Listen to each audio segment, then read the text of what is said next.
What am I doing? What am I doing? I have no idea what I'm doing. What I'm doing right now, we're going live.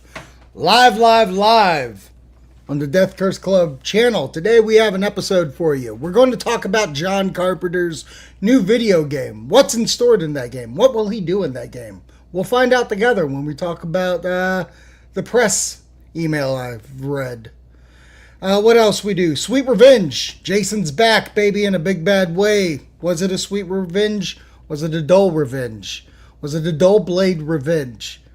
We'll find out together because Jim's here. Jim's going to talk about it. We've both seen Alien Earth Episode 3. Jim's caught up on 2 episodes. I talked the first 2. He's only talked the 1.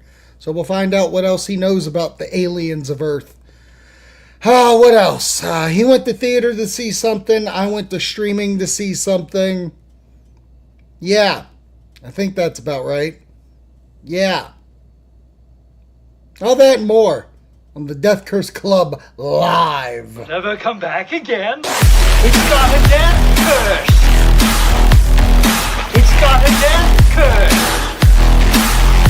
Drop.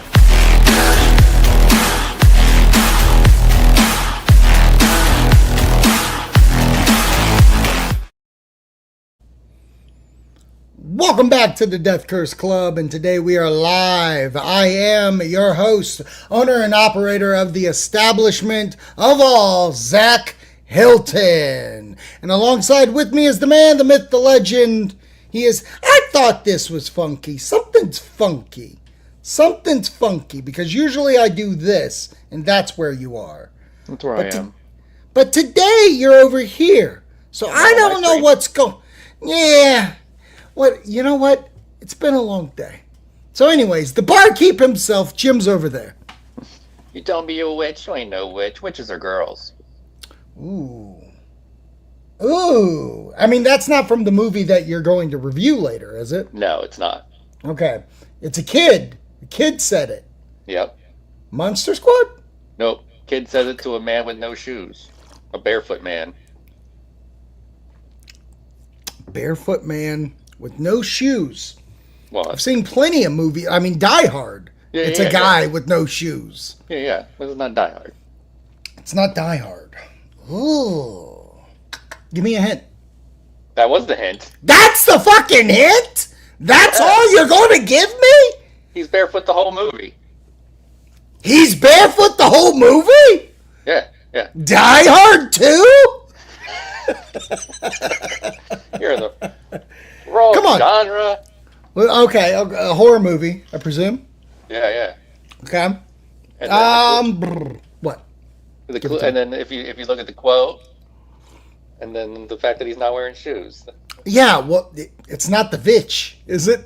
No. Okay. A lot older. Could you imagine if that was a quote from the Vitch? Christ. The witches? When I do the Vitch quote, it'll just be from the goat. You know? Or I am Satan, love me, do me. I don't know, Jim, you stumped me. It's Warlock. Wow, what a pull. What a movie to revisit on Core Memory Unlocked Horror. Because I think I've seen Warlock and Warlock 2. Yeah. No, wait a second. Is there 2? Or am I thinking the Wishmaster? Well, there's a bunch of Wishmasters, and there's also a couple of Warlocks, but... It's a couple of Warlocks? Julian Sands is only in the first 2. Okay. And isn't he also Wishlock? No. Wishmaster Wishmaster. Wishlock! Yeah, Andrew, the guy, prominent jaw guy. Black hair. Yeah. Now Holy shit. Yes, eye patch. Can we get the Versus movie we've all wished for, which is Wishlock? I mean, we could, except that Julian Sands got lost in the forest and never returned. Oh, that's right. He did. That's okay. We can recast. Well, we have it on Hollywood, baby. Eventually, when I get to my review, we already have an option of who to recast with. That's interesting. We will get to that review in a second. Drinking out of my ghost-faced coffee glass here. Iced coffee because it's midday and I'm tired. We got a hell of a show to give you folks today. Before that, make sure you follow on Instagram and Threads, Death Curse Club. You see it at the bottom there. Make sure you subscribe to this channel or our podcast feeds if you can't watch live or comment. Please, if there's anything that you want us to talk about, if you check this out during the live show, leave a comment, be a part of the conversation and such. But if not, still leave a comment and go listen to that podcast. We love you for it. Before we got on the episode, before we got live on this, went live, excuse me again, I'm tired because real life is in the way right now. There was a bit of Instagram stuff that I saw from the official Halloween movies Instagram, which the Halloween movies Instagram was the site as well, the HalloweenMovies.com, which I followed for a very long time. That's where I got all my news back in the day of Michael Myers subjects. So much so, I remember he posted something of a script that was written, and it was like Michael Myers. He didn't write it. It was just a script from a not used movie script, if you will. And since then, I've just followed along. That's where a lot of the Rob Zombie news that I would get. I don't think I did anything from Blumhouse. I think the internet has been so internety that I didn't have to go to this one site to get all this information. But I still follow them on Instagram just to see, cool toys and such. Well, they made a post 4:15 p.m. today, and it's eyes, like the big watchful eyes. So I sent it to Jim, and Jim came back with an immediate awesome response. What'd you say? I said that they're announcing a short film collaboration with High Noon. Lost my mind. Lost my mind for the sweet revenge talk that we were going to have later on in the show. But then I also thought about the fact of that Michael Myers is going to have a Fanta soda. Yeah. They should be releasing next week, I believe. It is. So I wonder if you're not too far off. If it's more so a can reveal or something. It could be the can reveal. There's also a lot of rumors the video game is a possibility. There's been a lot of rumors of a TV show possibly coming. So people think it could be related to one of those two things. So there's already conversation. That's what you're saying. Yeah. Okay. I mean, the internet doesn't waste time. No, they don't. They're all over it. And whatever they do or cast, they're going to be mad about it. Be ready for it. Because even if it's as little as a Fanta, they're going to be mad that it's not sun-kissed. Or they'll be mad that it's not a movie. Right. When nobody said it was going to be. Right. And nobody truly wanted a movie at this point because we need to let the last trilogy kind of lie still for a little bit. Yeah. I hope it's a neat announcement. I mean, or at least a path to some kind of announcement because spooky season is around the corner. Here on the show, obviously, we celebrate fucking spooky season 24/7, 366. But a lot of people don't do the summer ween and don't do all the spring ween like I do. So I can see this more so being a look out what's coming at Halloween time, or it could be the potential first waves of video game, TV show. I see something down that line. I don't think it would just be the Fanta because it's already been announced. It's already been shown. We've seen it for the last month or whatever it's been. True. Now, here's my question, though. Because it was from the Halloween movies Instagram, not necessarily the ACODs or even Blumhouse at this point. I don't know if Blumhouse still has the rights to Halloween. I don't think they do. But is it weird that it's coming from this site and not the ACODs or whatever? Do you think that's going to almost be the internet letdown? No, because that might even point more towards a video game or something. And like this site's been around for a while. I'm sure they have a good relationship with people. So, True. you True. know, throw them a bone. True. I'm into this. We will find out today. And if it's something big enough to make a video on, I'll do that. You can be on this channel to look at it. I'll have that up after and whatnot. But that is not the only news in the Halloween world, because the director of the original, John Carpenter came out with a video game, or is coming out with a video game in 2026. And that game is called John Carpenter's Toxic Commando. And to give you a little bit brief summary of what this bad mamma jamma is, Saber Interactive is going to have a co-op shooting game inspired by 80s action horror. Says Saber Interactive and Focus Entertainment have... Jesus Christ. Jesus Christ. Why is it fucking on me? It's fucking on me already, Jim, and I don't know why. Okay. Focus Entertainment have come up with this game. Jesus Christ. John Carpenter. Toxic Commando. From what I read, the email's acting funky, so I'm not even going to worry about it, okay? That's the day that I'm having. Thank God I read it before. Thank God I listened to the transcript before the show. The game is going to be a co-op action horror game.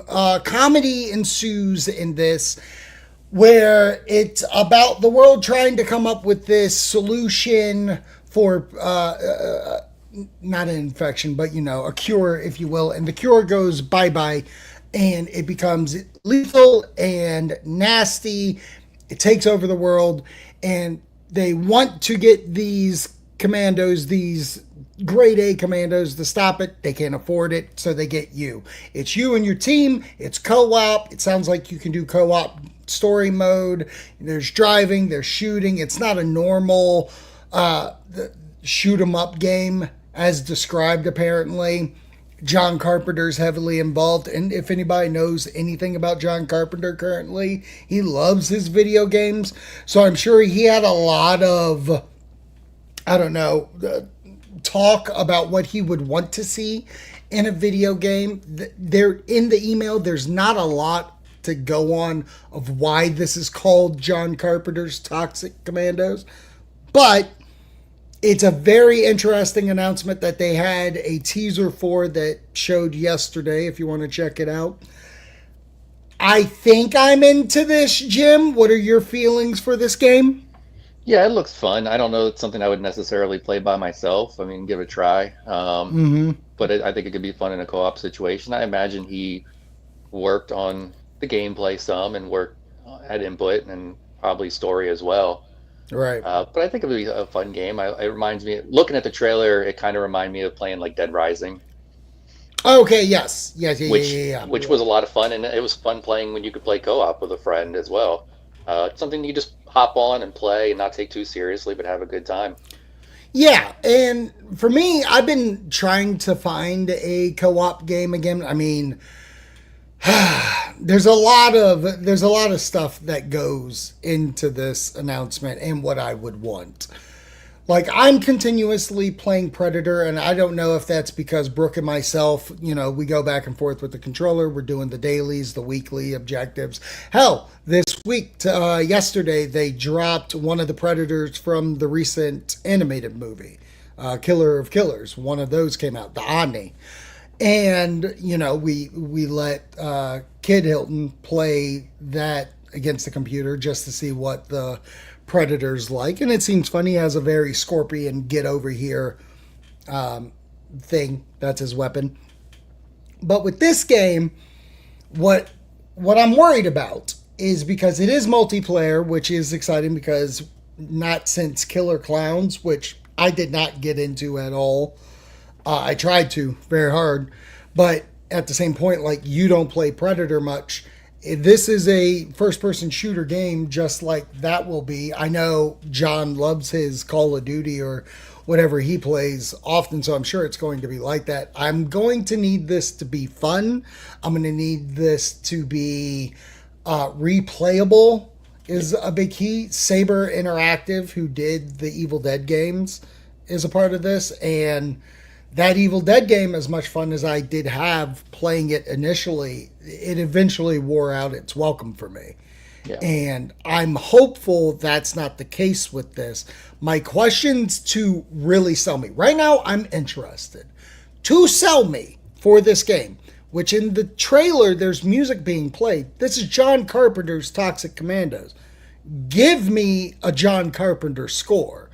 Right. Like, you, Cody, and the other kid get together, make a score for this. The idea sounds fun. I like it. It comes off very Big Trouble in Little China mixed with vampires and Ghost of Mars kind of feel. Like, that's what I think they're aiming for of John Carpenter flicks. But I need a little bit more to be sold on it. But if you give me a great soundtrack, you give me the fun, and I know there won't be a lot of dialogue, but if you actually give me some fun dialogue from like Keith David being in it, maybe even Kurt Russell or something, like if I can have fun with movie people from the 80s in it, that would sell me even more. Yeah, that would be cool if you can get some sort of like skins. Right. Like a Kurt Russell skin. I mean, I don't expect to be able to get the exact Snake Plissken or, just because of rights reasons. But just something similar would be cool. Yeah. I mean, hell, you could make just John Carpenter. You got 3 skins, just Kurt Russell alone. Right. 100%. Like, give me the cold version from the thing. Give me the Snake Plissken. Give me the truck driver. Give me all 3 of those, and we're good to go. Throw in a Keith David and gotta give maybe me a Roddy Piper. Roddy Piper would be fun. Give me James Wood from Vampires. Fuck off. Why Give not? me Ice Cube from Ghost of Mars. Fuck Ghost off. of I will Mars. take all of these. Give me Jamie Lee Curtis. Okay? Right. Nobody's hotter right now. Okay? Have you seen that vid going around? Everybody's loving her. Her promoting her movie on Twitch or whatever it was. TikTok. On TikTok. Yeah. Yeah. Rob, he says, looks interesting, but I'm not a first-person shooter kind of guy. No, you're not, Rob, and I can completely understand that. I mean, even Jim doesn't do a lot of that. Yeah, I generally am not either, but if it's something that I think we can play together and will play together, then I have no problems with that. Agreed, and that's what I'm hopeful for, is because to this day, not since Friday the 13th have I found a game to play with a group that was just continuously fun. I tried with Texas Chainsaw. It had the idea. It's just, I think once the gamer initiative went to that game, not even just horror fans, I think once people figured it out and figured out how to like make sure they won as the killers, it made no fun for me to play. So we just never had enough people within our own group. That's true too. That is true. I do feel like after I even got Wonderful the game, like I got Wonderful, he never played it. I should have never wasted that code on him. That son of a bitch. But what say you kind folks out there? What do you think about this? John Carpenter's Toxic Commandos. Would you play it? Do you want to play it? Let us know in the comments. Okay, I don't have the posters here, but let's talk it. A trailer released called Good Boy, and it is about a dog, POV shot movie from his view, to his view. Looks like he's the star with some humanoids running about, but based in a horror movie, and some crazy demonic monstery stuff looks like it's going on in this. And I'll be honest with you, when I heard about the movie, you sent me the poster where it's just the dog and like shadows coming at him. I was like, okay, I mean, I don't know how you're going to do this, but okay. And even when the trailer dropped and I looked at the thumbnail, I thought to myself, I don't think you're going to get me to watch this for 90 minutes. I'll be honest with you. Watch the trailer. I'm in. Let's watch. It's one of those movies where I can't guarantee you I would go to theater to see it, but my interest to want to see it's there. Will I watch it in the comfort of my home? Most likely. I would say it's a good 75% chance I do, just because of my movie going ability. Would I if I was 20? Absolutely. I went to the movies all the time. But in this current state, I have a lot of interest for it, but I do think I would more so enjoy it at home because I can focus on it. Because you know how theaters are sometimes. If you get a bad crowd, if I have someone in that theater that kind of just wants to poke fun at the movie because they're not invested, that's going to take me out of the movie. And I feel like the fact that you worked this hard to get this dog to be your protagonist, I think I want to give it all my attention. But I am very into this movie. The emotiveness, even in the trailer where it was like, this is the best actor no matter what species. It's so emotive. That interests me. I'm into this. What say you? Yeah, I'm into it. It's an interesting idea. I'm always up for new ideas. I am 20, so I will go to the theater for it. Yeah, 20 times 3, pal. Because that's what I do. I still go to theater, and I rarely have issues with the audience. Right. It's usually, but you also choose right times too. Right. I usually go a little quieter times. Right. My issues have been more like on bigger movies like Deadpool or something like that, where I had some issues. But horror movies, I almost never have an issue with the crowd. Right. But I think it looks interesting. I think it's a good idea. I mean, people are always asking for something new, and you know, we're getting that. And sometimes it works, and sometimes it doesn't. Yes. You know, the killer point of view was a cool idea when we did it with In a Violent Nature, but the movie itself didn't really hold up for me throughout the entire hour and a half. Right. I felt the same way about Presence, where again I was like, this isn't holding my attention for this whole entire time frame. Right. Right. But I think this has the possibility to do so because because even though there's a dog that's not going to be talking, it's still going to be a more interactive character that you'll be more invested in following versus, you know, a masked killer or entity. Right. Well, and the thing about In a Violent Nature, yes, you followed the killer, but when he got to people, then it switched back to a regular horror movie because they needed to give you tension moments. I think with the dog, especially with, and I just want to put this comment out there because even Jim mentioned this yesterday about how people were like, you know, that dog better stay safe. I even saw that it was, maybe it was what you sent, where it was clicked 2,000% more. Yeah, in Google, is the dog going to be okay in this? This is the most protagonist that you don't want to get harmed in this movie. And I know it's independent, and I know fucking directors or filmmakers, writers want to be edgy and shit like that. There's a good chance that if the dog is harmed in this movie, after the critics going to see it, you lose all your money. Not a fucking person's going to watch this movie. Except the sickos. Except the people that want to watch it. Right. For that reason. Anybody, because there's a sense in this world. I have a friend that hasn't watched John Wick. Hasn't. Just because of the dog scene in the beginning of that, spoilers for the dog scene. And that means that's 4 movies they have not invested their life into because of one scene that lasts 10 seconds. Yeah.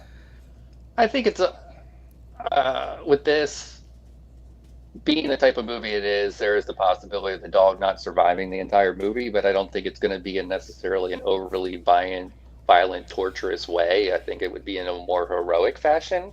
But I don't know. I'm fine with however it plays out. That's not going to turn me off one way or another. You know, but we'll see. We'll see what happens. I do like the fact that it's it's told from the perspective of the dog, but it's not necessarily POV because we're looking at the dog. Right. So it follows the dog around. I think it would be a much harder watch if we were like direct just POV. Straight asshole the whole movie. Like we just hooked a camera up to his head and a GoPro and said, "Go for it." Yeah, no, that would be horrible. Yeah. No, us seeing the entire movie from his perspective is what we're getting. Yeah. And I'm into it, and I'm with you. If it happened at the end, it ain't going to sway my thoughts on the movie. It really is the movie that's going to have to hold my attention, not just that. If the dog eats it, I still don't think the dog eats it. Rob said, I had some very annoying teens during Weapons, but Weapons was so good, I got past it and it shut them up. And again, I think for me, it depends on how the movie is. Like you saying Weapons is so good, and honestly, it's gotten great reviews. It's box office #1 again. So, like, that horror movie was held and the attention was held to the teens. This movie, if it's not that interesting, or if it flakes out just a little bit, whoever's in that audience could just start ruining it for you. It's happened a couple of times to me over the years, and I'll feel safer watching at home just because it is one of those movies I want to enjoy. Perfect example of that too is, like, I went to go see Together, which did not like blow up the box office, but the time that I chose, one other person was there. Right. Loved it. But if that movie was full of teens acting like a-holes, nah, dog. Nah, dog. I blow up the theater. No, I wouldn't really do it. Don't come after me, the FBI. Don't you do it. Don't you do it. The other trailer that dropped, which was interesting because speaking of Together, I got with it. So when you told me about the trailer, I was like, yeah, I saw this like 2 weeks ago, which I love that we're back in a world where trailers are coming with movies. I saw Shelby Oaks before it was dropped online. I saw this before it was dropped on. Let's get back to that because that made my day when you couldn't find these on the internet. But Keeper stars, I forget the actress's name, but she's She-Hulk, Marvel She-Hulk. Oh, yeah. And Maslany. yeah, and the trailer, the way that it's formed is very interesting because it follows her perspective. You know, a couple in love, but she starts seeing weird stuff that's going on. She's hearing about weird things and yada yada. It looks very like, you know, he's trying to kidnap her and he's going to do weird shit to her. And you think that's the end of the trailer. Boom, you get his perspective, and it's almost like a weird thing's going on that she's going to do to him, like she's possessed or something. I'm very intrigued in this. Like, and I've said this, like Barbarian, I'm okay with the movie because it just feels like two movies smashed into one. Where, it was like Zach Cregger's, and I'm not saying he did this, and it was his full intention to make that movie. I'm not, but it almost comes across of like, oh man, I have a great idea for 45 minutes. Fuck, what do? Do the same thing, just with a different character, a different asshole. This comes off as like, what's going to happen in the storytelling? Is the movie, the front half going to be her? Is the second half going to be him? And then there's something in the finale? Or is it going to be intermingled? I'm very intrigued simply because of the storytelling in this one. How about you? Yeah, the trailer definitely has that he said, she said vibe. I liked the quote of, when I look at you, do I really see you? Or is this just the mask that you wear or something along those lines? Right. Osgood Perkins. That's right. Osgood's the director. Based off of what we've seen from him with long legs and the monkey, I expect a very weird movie. Yeah, for sure. But it's definitely a vibe. He definitely has a vibe. Mm-hmm. So yeah, I'm intrigued to see how it plays out. I want to see what happens. I don't know. Same. Just, exactly. The trailer was really good. I thought the trailer was really good as far as giving that, like he said, she's said perspective instead of just saying, "Hey, look, here's a movie." It kind of made you question of like, okay, what's actually happening?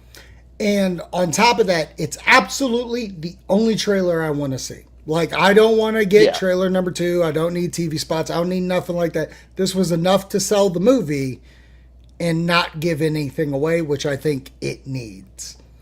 Bernard says, I usually go during the day or earlier show times to avoid teens. I'm telling you, man, the etiquette of people in movie theater now it's a travesty. The funny thing is, like, I've had more of an issue with, I would say, 20s. Oh, yeah. Teens. Yeah. Because I've been in movies where I've seen teens walk in and think, okay, they could be an issue, and they were perfectly fine. Right. But Right. like the last multiple times, I would say it was like a group of people that were probably in their late 20s. And then in Eddington, there was a lady who was just complaining nonstop about how cold the theater was, which it was pretty fucking cold. Well, you were watching a desert movie. It fucked with you. I mean, I think obviously 2020 didn't help things when everybody was gone from it. The teen situation could be different now because they're in their 20s now. Right, exactly. So now they don't know what the fuck they're doing. Like, I look at my kid, who I take to a movie constantly. Perfect etiquette. This kid is great at the movies. And I think it's a wave that hopefully will get back on the rise of people being like, hey, stop acting ridiculous. Let's act like human beings. And you're not the only one that paid for a movie ticket. Yeah. All right. Let's get into the Bad Man Majama of the day. And what that is, last Wednesday, a little short film came out, 15-minute film called Sweet Revenge from the director of Wrong Turn, from the funding of Angry Orchard and the Jason universe. Sweet Revenge is about a set of friends that go and rent an Airbnb cabin, and then Jason Voorhees shows up and massacres every single freaking one of them. I was looking very much so to this movie. I was like, we're here. We're about to get back onto that Jason train. He's been announced to be at Halloween Horror Nights, and there's a house coming there, and I thought that was a good first announcement. We get this little short film for YouTube on the Jason Universe YouTube that you could check out. And we have the A24 series down the pike coming. We're in a good universe right now where Jason Voorhees is alive and well. I didn't get to watch this from the jump. Initially, we were going to do a reaction to it. Like, we literally watched Terrifier 3. It ended, and we were like, oh, man, we could watch Jason. Stuff went down. We did not get to go do said thing. So when I got days later able to watch it, I didn't want to watch it on my phone. I told myself, I'm not watching this goddamn thing on my phone. Waited till I could get home to watch. I watched it. I had a ball. I almost unequivocally, I shouldn't have enjoyed it as much as I did. I liked the story to it. I liked that the story and the movie, the title, everything almost feels like it's not a Jason movie. It's this separate thing, and Jason's just involved. And if you know me about Alien Earth right now, that's my favorite thing, is like, there is a sci-fi world being told and aliens just in it. That's how this came across to me, because of the story. Just in case if you didn't see it, I don't want to spoil every bit because there is an interesting plot twist. But the things that I loved about this, that I was severely wondering about, Harry Manfredini's score is all in this movie. And that wowed me. The guy who played Jason himself, is amazing. It came across Derek Mears like, which I think that's what we need. That's the Derek Mears Jason was cut off too soon. It was not responded well during the time, which is a shame on that age. But Derek Mears, Friday the 13th, that Jason should be held up to Kane Hodder level of good in my eyes. So to see this guy kind of being in that same vein was wonderful. It's only 15 minutes, in and out. I had a good time with it. What say you, Jim? Yeah, Jason was the best part of it. I had no issues with Jason whatsoever. He looked good. He moved well. His big scene was great. His kills were great. They felt brutal in that one scene. Man, I think maybe my expectations were a little bit too high. Okay. I think definitely watching it, it felt like a fan film. Oh, fascinating. Okay. Um, and I think my issue with it was when I think back to Never Hike Alone, I think Mm-hmm. of a 15-minute, like a fit basically of however long it is. It's about 15 minutes. It's not real long. 15-minute short with a Mm-hmm. 15-minute story. Where Right. this is a 15-minute short with an hour and a half story, and I think it Mm-hmm. hurts Okay. because I think it jumps around so much and leaves so much not there that it feels like you're just showing clips from a full movie. Do Um, but okay. I was just going to pinpoint, or go not ahead before you pinpoint, but forget. so do you think, because obviously this was a short filmed, do you think there is a half hour version of this?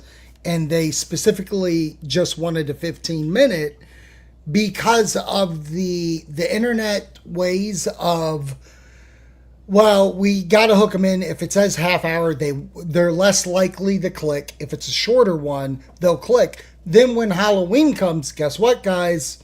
Here's the full version that we were going to give you. Or you've said this where Vincent DeSanti has gone out there and said, "Oh, there's more."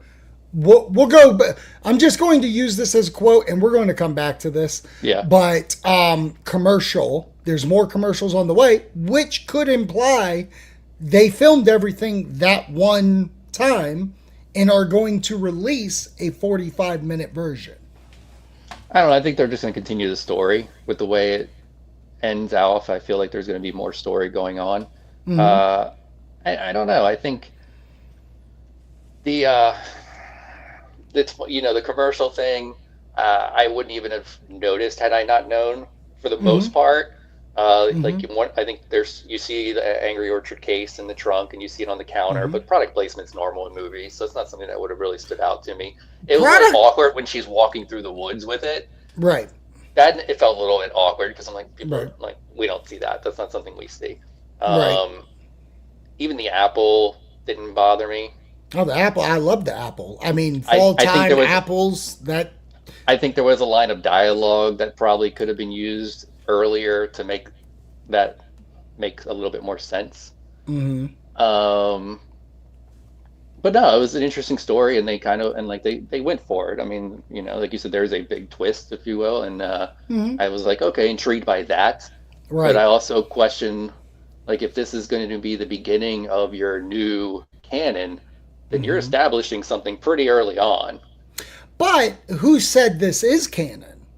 I mean, they kind of implied that Jason Universe is an all-encompassed thing.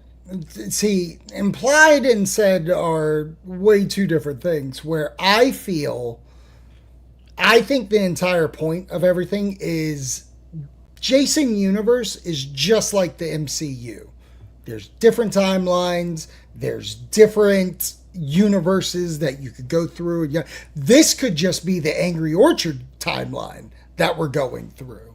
I don't necessarily count this as, oh, this is the Jason from Crystal Lake, like that show. That's not. I never got that. What I got out of this personally, just from a like, I watched it as a fan. I took this as Jason Universe started a YouTube. They needed content for their YouTube. So when movie trailers, show trailers, big news is coming, we need videos up here to get that subscriber list higher. Yeah. And for me, that's what this accomplished. I immediately subscribed to Jason Universe, and it was just nice to see Jason do some shit. Oh yeah. I think Angry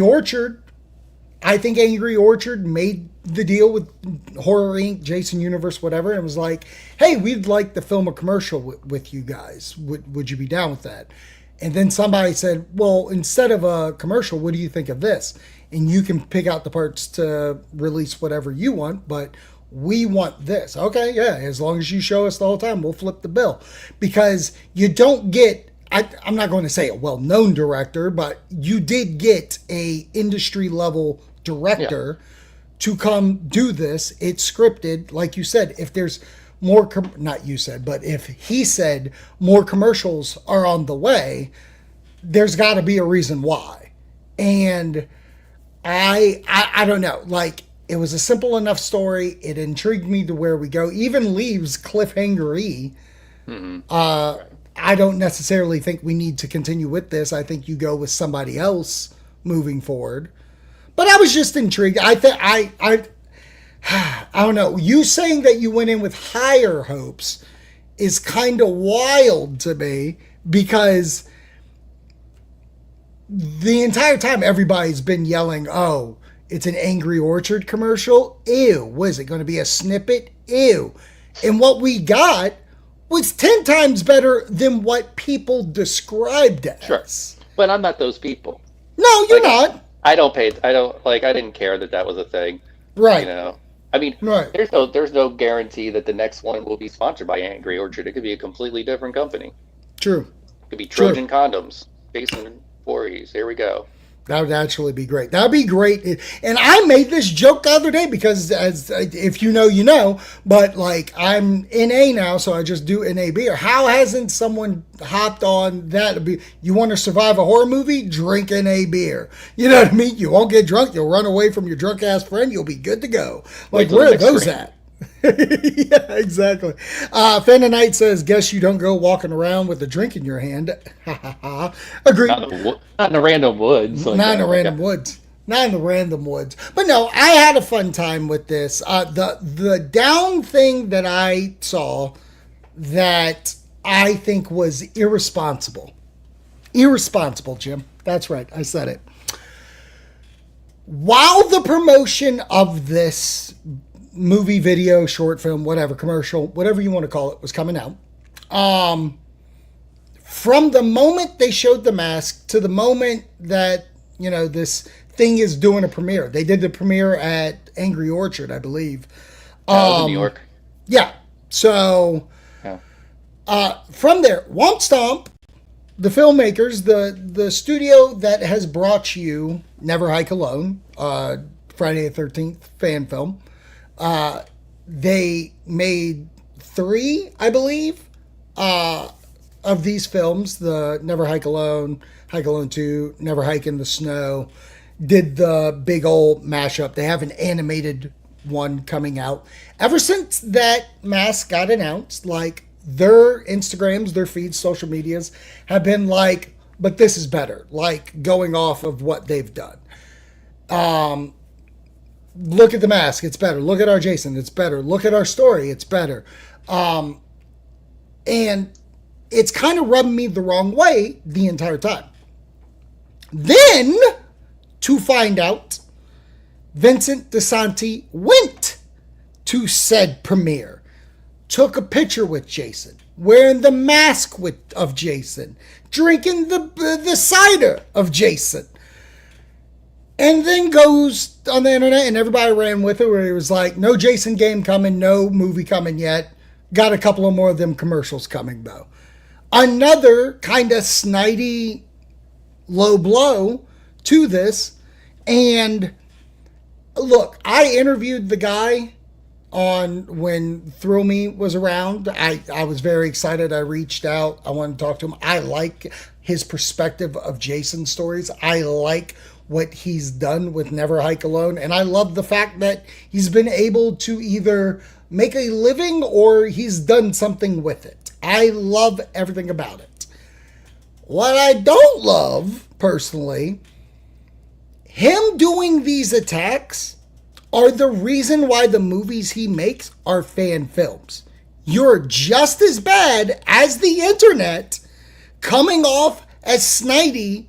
Like, oh, they don't want to hire me as the writer or director. They don't want me to do the commercial. You're just coming off kind of bitchy in my eyes, and it's kind of turning me off on the thing you do. Like, I like you, guy, and I love the stuff that you make, but you're really coming off as desperate of not being chosen to do this.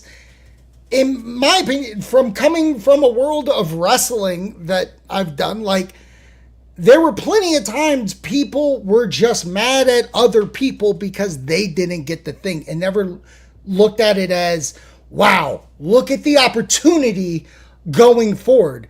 I don't have to make a fan film anymore because maybe I'll get to make the film or direct an episode of the TV show or have some kind of instead coming off angry because you weren't chosen. Like, am I off base here on this? No, you're not wrong. That does seem to be the kind of the case, and seems to be the norm with a lot of people as far as that whole, like, well, it should be me, and if it's not me, then it's terrible, and I'm just going to turn my back on the community. And I don't know. He should show support. I mean, he's had this opportunity to make these things, and they've pretty much left him alone to do so. All these years, so I feel like you should show a certain amount of support. And if you didn't get the opportunity to, I mean, they haven't even announced a movie, so who knows? You're not really making a case for yourself to be getting the opportunity to make a movie when you're, kind of coming across a little snidey. And I don't know. I mean, maybe there's a reason why you didn't get this opportunity. Maybe there's a reason why you haven't gotten bigger opportunities out there. I don't know. Mm-hmm. I mean, I don't know what the behind the scenes stuff is. I mean, because when did Never Hike Alone come out? 2016? Yeah, it's been 15? A while. It was during the time of the dark period where we weren't getting anything Friday the 13th, and he's been able to produce at least 3 different versions where he's written and directed. And I know he's on sets, like being a cameraman for stuff, and like he is hard at work at doing things. But instead of being upset about them not choosing you for, let's just say, this said project, you have a resume now of what your stuff can look like. Right. You don't have to chase this dream at the moment.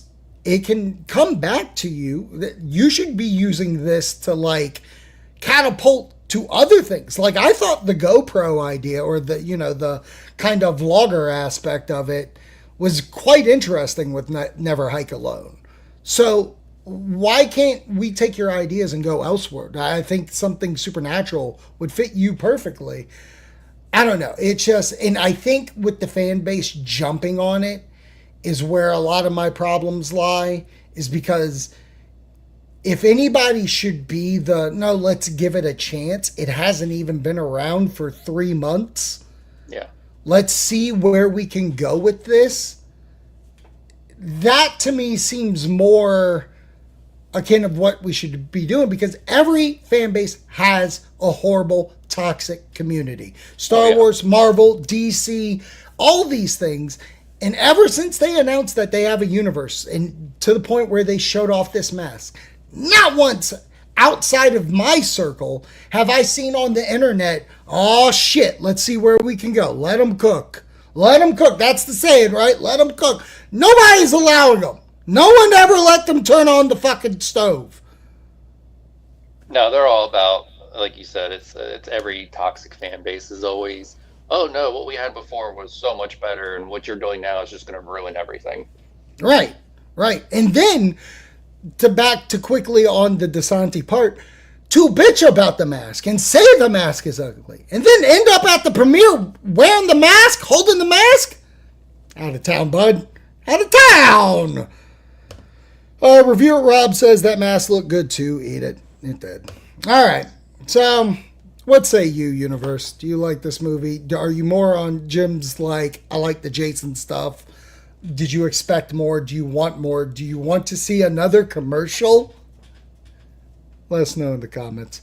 Other things that we have seen, we just watched, both of us were able to watch the 3rd episode. Jim's case, he watched the 2nd and 3rd episode of Alien Earth. So Jim, since you're playing catch up, let me know your thoughts on 2 and 3. Oh, good Lord. No, the show's still great. All the characters are still great. We're driving the story forward. We're introducing some new and interesting ideas. Like you said, the alien is there. It's there just enough Right. That it's not like, oh, where is he? Like, why are we Right. watching an alien show, but there's no alien? Like, he's there in Yeah. every episode. Yeah. But it's not just about him. There's a Right. lot of other stuff going on, and the characters are great. I mean, some of the side characters are great. In that third episode, there's a conversation between two characters that I was just having a ball with. Right. The bro. Oh, yeah.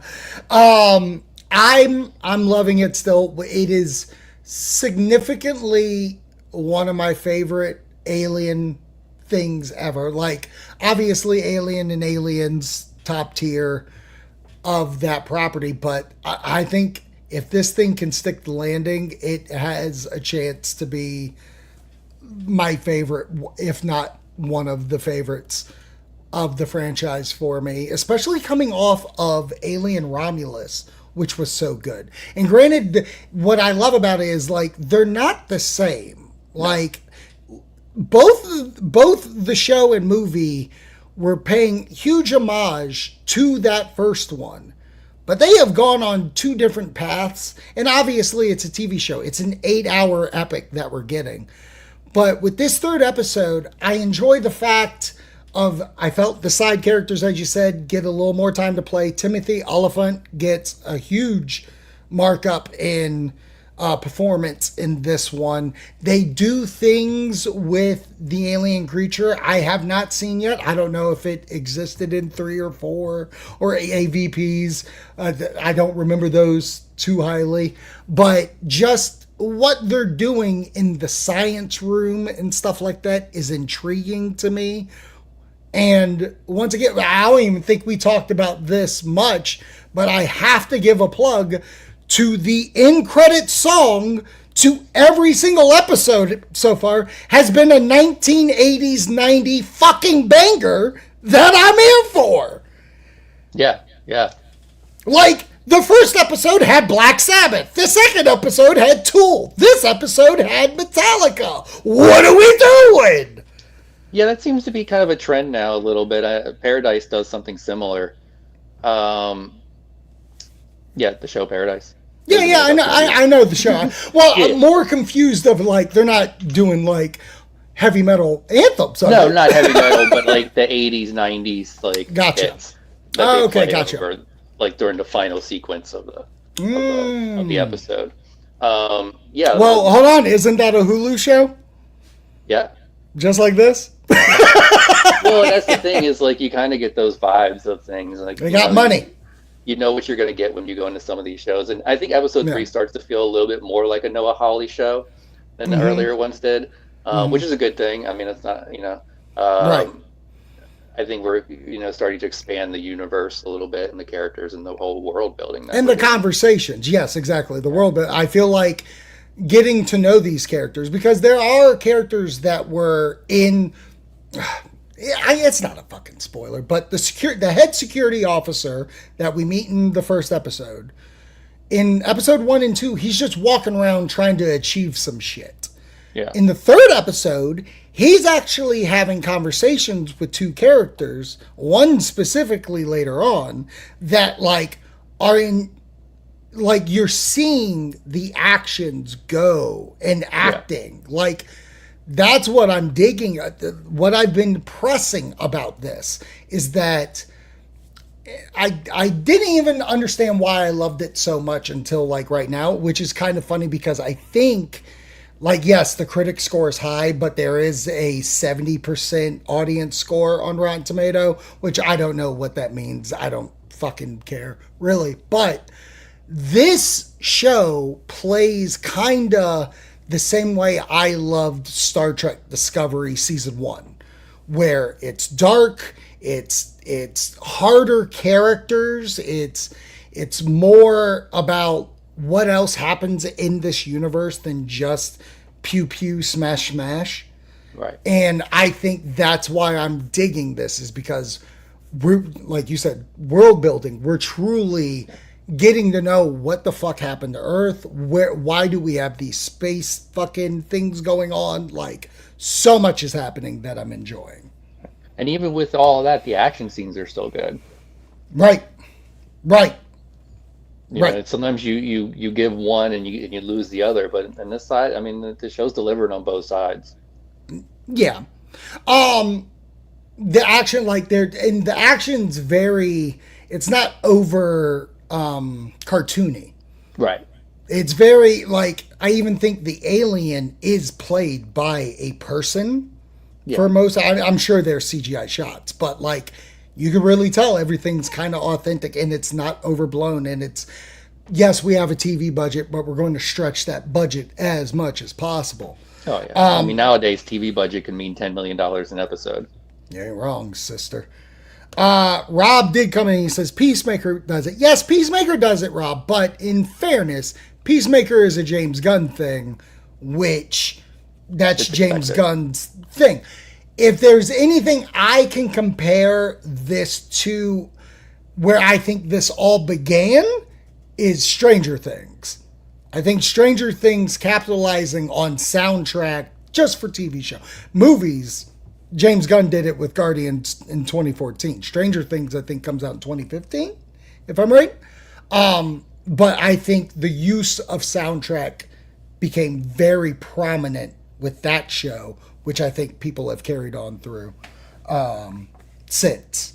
It is specifically this being like, no, we're going to drop a banger each fucking episode. Now, if the 8th episode has an intro and the alien's doing fucking wigwams, do you want to taste it? Then we know where it came from. Then we know where it came from. Motley Crue, baby. All right. I guess you do your review. You went to theater, and then we can wrap this up with what I saw. Oh, okay. Yeah. So last Friday I went to go see Witchboard, which is which I have not seen a trailer for. I haven't seen one fucking trailer for, and apparently you can just go to the movies to see things. Yeah. I do this. You know, that's what you do when you're 20. So yeah, it's a remake of basically a remake in a way of 1989. I want to say. Holy shit! Late 80s. I feel like movie with the original Witchboard was about a Ouija board, and you know, obviously, bad things happen when people start using it to do things. So this one kind of ditches the Ouija board and goes into a more older, like a pendant board. Okay. But a similar kind of thing. It has Madison Eisman, who was in the I Know What You Did Last Summer TV series. She led that. Okay. And then it's also got... She didn't lead it. She survived it. Yeah. What's his nuts? Jamie, what's the guy from Stranger Things that plays like 1 or 0 or whatever the hell his name is? Oh, yeah. The Vecna. Yeah, that guy. Yeah. It's got him, and his Jamie character, Campbell. Yeah, I think so. His character, looking at him and looking at his character, comes across completely like a character Julian Sands would have played back in the day. Oh, really? Like he's got the similar like blonde hair, like half cut kind of blonde hair. Didn't we just talk about Julian Sands? Yeah, we were talking about Warlock. I thought so. God damn! What it all comes back around, full circle, baby. That's what we do. The episode's going to be retitled "Thank You, Julian Sands." So, but anyway, no, I actually really enjoyed the movie. I thought it was really good. They did some different things. The kills and gore stuff were good. It wasn't like overly done. I think it was unrated, but it wasn't like Terrifier unrated. It wasn't unrated because of choice. It was unrated because they didn't get it rated. Right. Exactly. Exactly. But no, it was definitely something I would recommend watching. It was the top tier best movie I've ever seen in my life. But it was definitely an enjoyable watch and something I would recommend watching if you get the opportunity. Is this one of the is it it's produced by Screenbox or Shudder or any of those? Honestly, I don't think it was. Okay, it's just on its own. Yeah, I don't. Okay. I'm almost sure it didn't say Screenbox, and I don't think it said Shudder either. Okay. Well, I'll be on the lookout for when it drops. I saw, speaking of Shudder, earlier this year, a film by Shudder came out to theater called Clown in a Cornfield.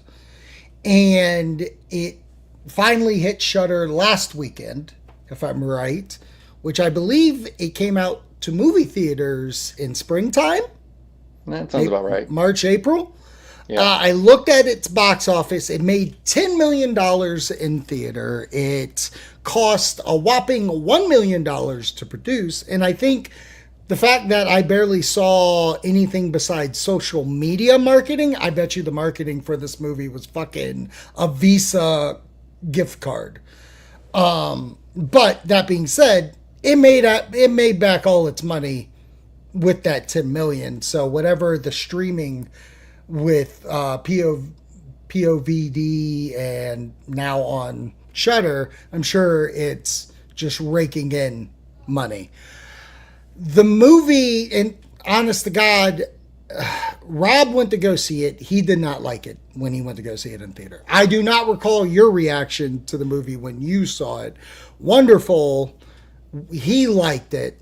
And I think when I watched it at home, the reason why I'm even leaving with a that's fine, like, yeah, it was fine review, because I did watch it at home. This movie is obviously made for streaming service.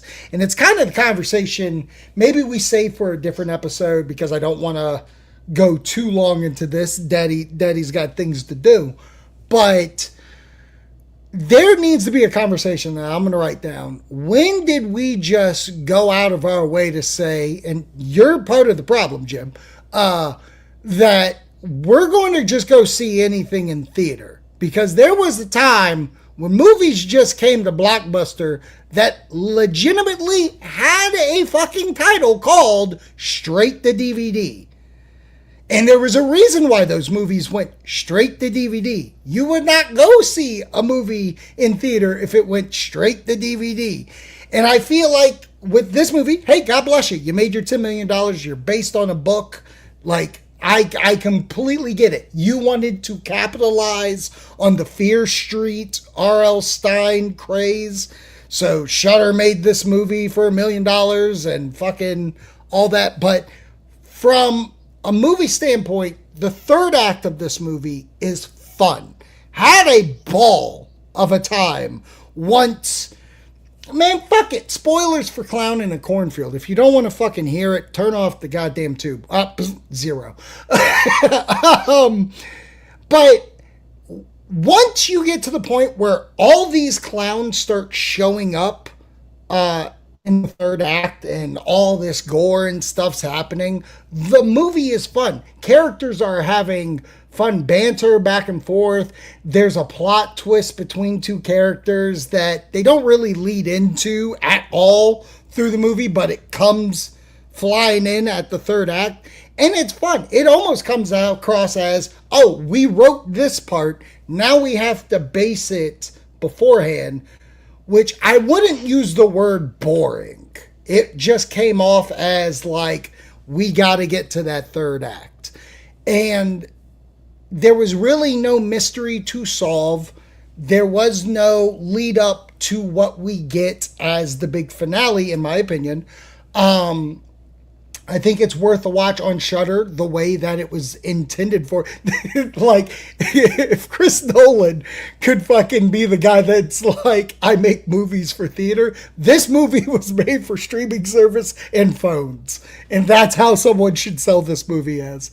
I like the director of it. The director did Netflix's Little Evil, starring Adam Scott. And I can see that. I could see those influences in this. It was a fine time, but I don't know. I'm feeling weird that we live in an age of like, this needed to go to theater when it obviously shouldn't have.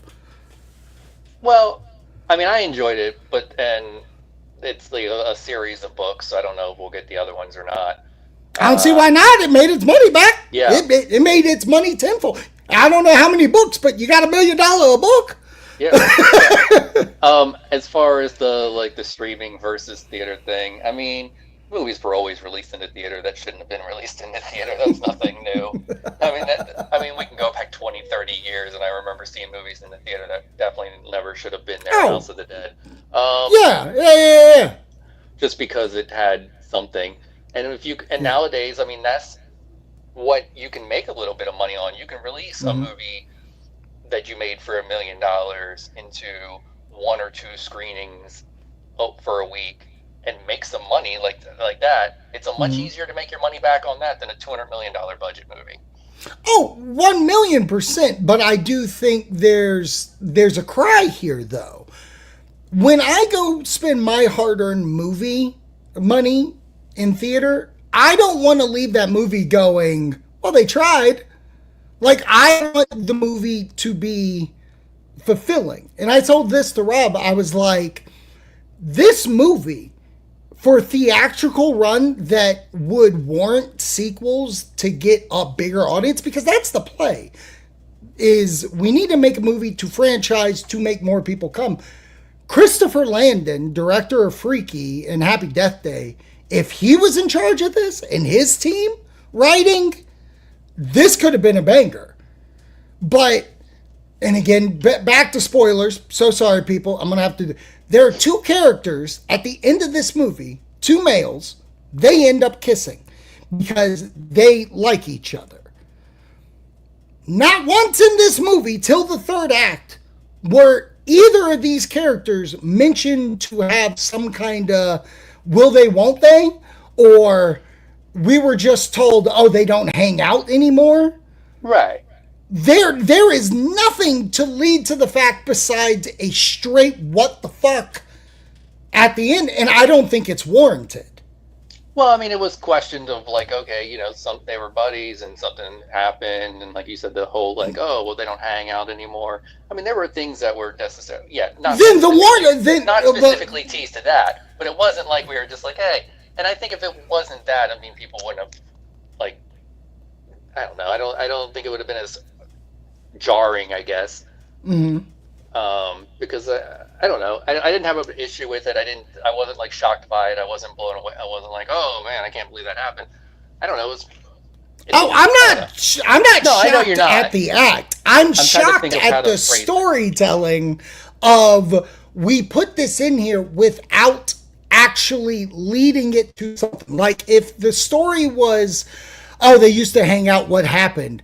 And then the guy who's been with our lead girl the entire time, if in the middle of the movie goes, well, this one time he tried to kiss me. What? Yeah, he tried to kiss me. I didn't know how to take it. Blah, blah, and blah, then also and then with him, later on, when she kisses him and he's like, oh, I don't like that, then we can warrant what the fuck is going on to that character coming to him being like, I know you like me. Stop acting like you don't.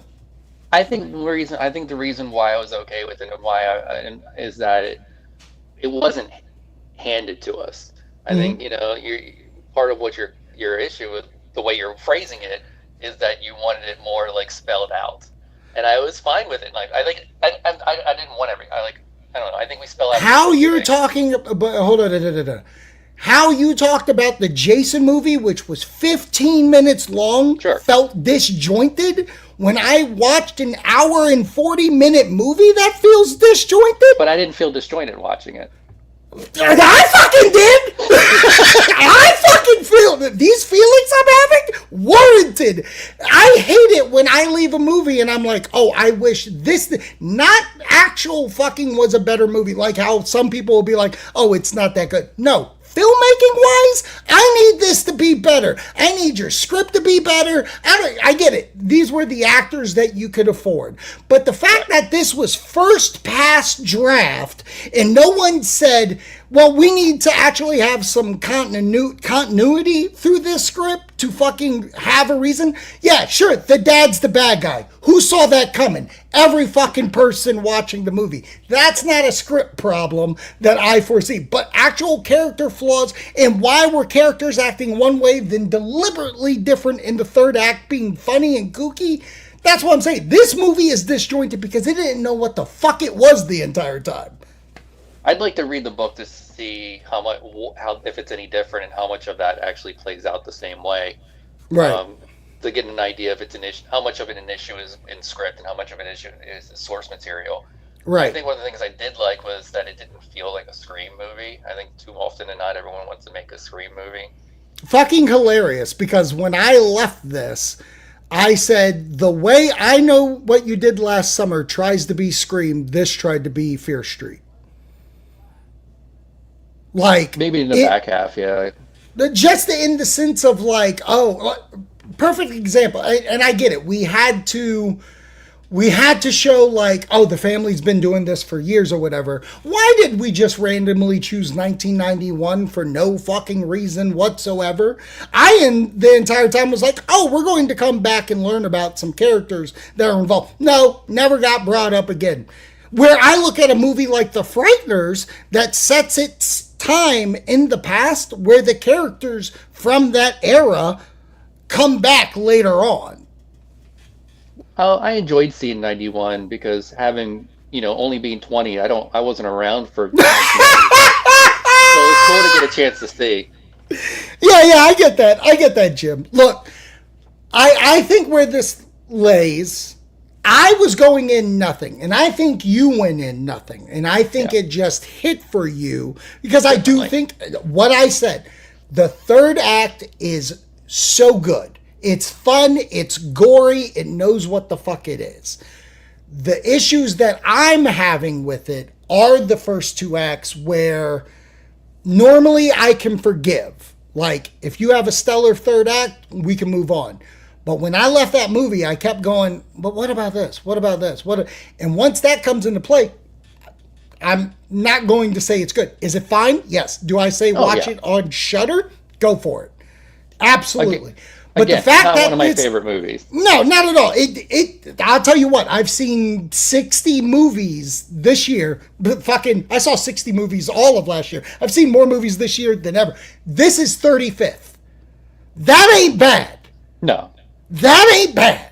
So if it's worth a watch, yes, I think you can have a good time with it. I just think there is a better movie in this movie, and that's my biggest problem, is the fact that I think with correct hands, there is something here. And maybe that's what they do in two. Maybe they do, because I didn't have a problem with the cast. They're all young kids. They're all going to get better. Go for it. It's the fucking behind the scenes I need more of. Maybe DeSantis can do the sequel since he can't get Friday. Hashtag justice for DeSantis. Before we go, Until Dawn should have never been in theaters. Burn them this. Oh, there it is. I agree with you, Rob. Jim will not agree with us. But my dumb behind still saw it in theaters because I forced myself since I have a review show. Yes, and with Jim, and this is the unfair thing that I always kind of want to tout because of the age we live in. Rob, you have a Regal card that you can go see movies all the time. Jim, you have an AMC card where you can see movies all the time. I have a Cinemark card that gives me one screening a fucking month. I'm paying for movies out the fucking wham to go see. Okay? So, yeah, I'm not seeing a fucking clown in a cornfield. Fear Street is greater than Clown in the Cornfield. Obviously it is. Obvious. One of them has Sadie Sink. What are we talking about here? Fun show, Jim. Fun show. Before we let you go, follow us on Instagram, Death Curse Club. We do have possibly an announcement of something cool that's coming in a few weeks. I do not want to announce that until I have my ducks in a row. That being said, if you're in the Virginia area, Tidewater HorrorCon's around the corner. We're going to have great guests there. We have Danielle Harris. We have Scout Taylor Compton. We have the majority of the cast of Friday the 13th, Part 5, A New Beginning there. I'm sure they're going to do a panel. They have to be. I know the girls are doing a live Talk Scary to Me. That's a separate ticketed event. I'm thinking about it. So if you want to check that out, I highly suggest it. Also, there could be something else cool that is going to happen at Tidewater HorrorCon. If that That is going to happen. I'll let you know later. Thanks for watching. Thanks for listening. We're on Apple, Amazon, Spotify, all your podcast needs. Jim, do you want to plug anything before we go? Everybody go take a nap. Everybody go take a nap. And also, August 27th at Keegan's, Virginia Beach, horror movie trivia. If you want to lose to Jim and myself at horror trivia, we will be there rocking and shopping. That's how we do, baby. All right, so till next time, stay scary, my friends. We'll spook you.